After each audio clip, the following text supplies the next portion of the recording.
Yes, tama po kayo. Ang nabasa at narinig, ito na po yung aking last vlog. At hindi ibig sabihin na April 1 ngayon, nagbibiro po ako. Totoo po ito.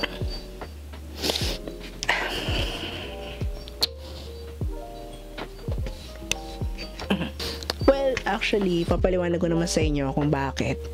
And ano ba yung ibig kong sabihin na ito na yung last vlog ko.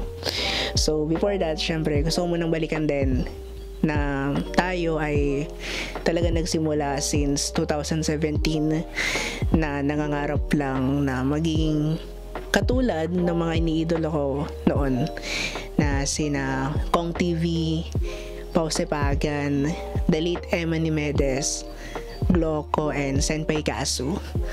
Yung kasi yung mga time na parang unang beses ako nababad talaga sa kanila. Pinapanood ko sila. And then, ayun, parang sabi ko, ang sarap gayahin. So, sinubukan ko siyang gayahin hanggang sa kasalukuyan. And then, kung babalikan ko, parang it's been 7 years since ulit-ulit ko siyang ginagawa. And, masaya naman ako. Yun naman yung pinaka bottom line nun. Kahit tinapos tayo ng 7 years and hindi tayo umangat katulad nila, masaya naman tayo na ginagawa tong pagbablog. Pero ayun nga, parang dumating lang ako sa point na habang may ginagawa ko these past few days, bigla ko na lang naisip na parang what if itigil na natin to. Kasi parang wala siyang patutunguhan. Pero syempre, masaya pa rin naman tayo sa ginagawa natin. Kumbaga, parang gusto ko lang din parang pumunta dun sa punto na kailangan natin ma-realize yung mga bagay-bagay na ginagawa natin. Kailangan meron din tayong feedback, meron din tayong parang pagmumuni-muni or assessment sa ginagawa natin. Gusto ko na kayong bitinin dun sa point na hindi ko ibig sabihin na last vlog ko na to hindi na ako gagawa ng mga videos dito sa YouTube. Hindi naman yun yung point ko. No, hindi naman din ito yung parang magpapaalam na ako or so what. Hindi naman. Huwag kayo masyadong malungkot. Baka doon na papunta tong yung gusto mo sabihin or parang yun na ba yung naisip nyo na ending na tong video. Hindi. So, ngayon pa lang gusto ko na siyang putulin. And the reason was, parang since nag-start na rin tayo this year na pumasok dun sa parang new era natin bilang content creator,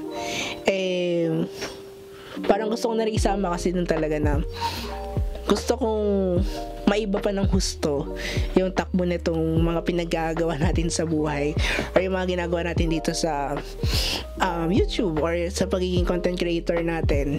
Damay na din yung pagiging filmmaker natin and estudyante natin at the same time.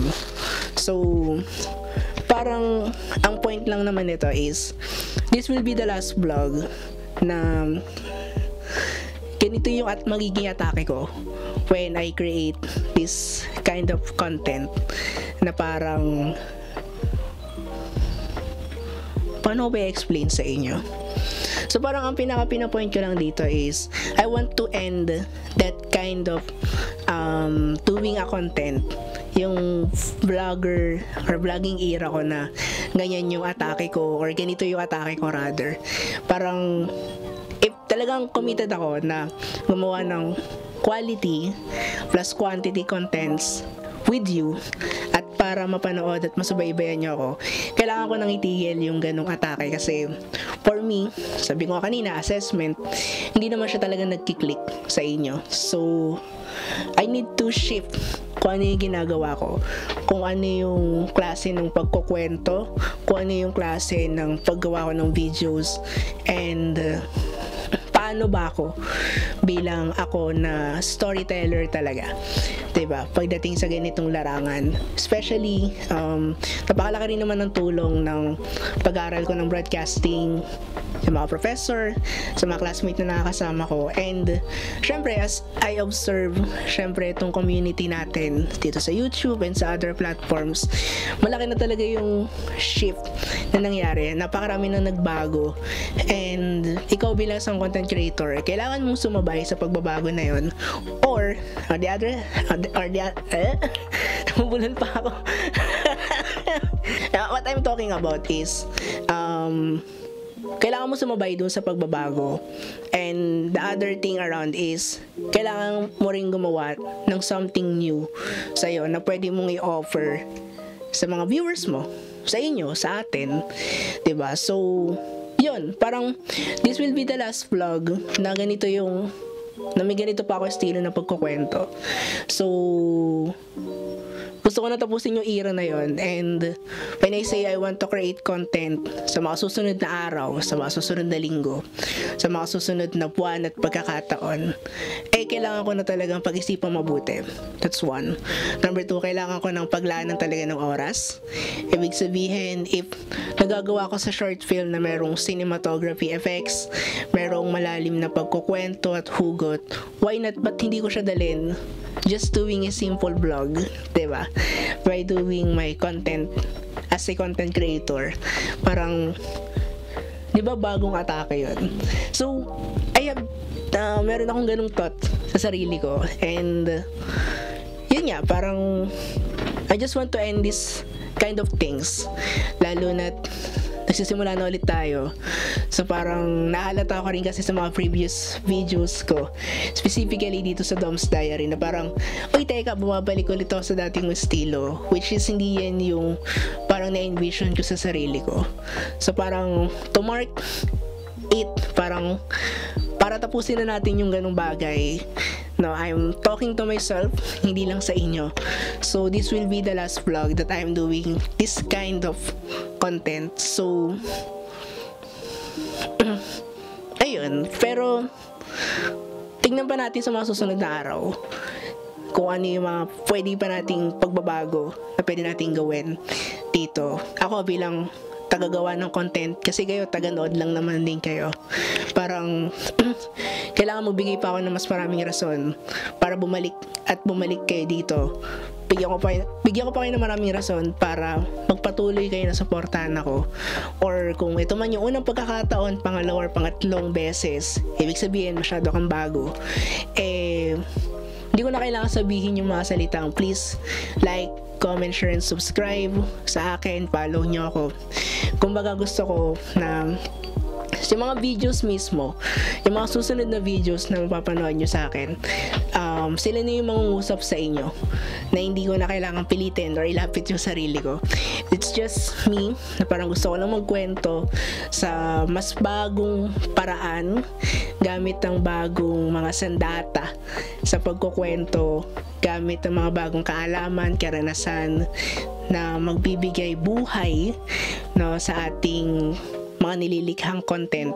So yun, tsaka parang I'm also committed na gusto ko rin mag-iba yung mindset ng tao pag sinabing kasing vlogger or content creator. Parang syempre meron tayong basic ideas about it, or parang ito yung na-envision natin pag sinabi yung ganito or ganyan. So yun yung parang gusto rin nating i-break yung ganung cycle, gumawa ng talagang mga bagong idea na hindi pa naiisip ng iba, unahan na natin. So yun lang naman, yun yung pinakamensahe nitong video na to, na I want to end my old style, my old version, my season 1 ideal self, na parang for me just to create something, kailangan ko siyang i-rush, kailangan ko siyang madaliin, or parang ganito lang, diba?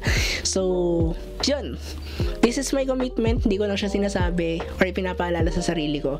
This is my commitment para sa sarili ko and para sa inyo, na I'm here. I am Dominic Palmacinto. I want to live my old version ng bilang isang content creator, and I want to embrace what coming up to me ngayong taon kasama kayo sa mas higher at sa mas bigger picture pa.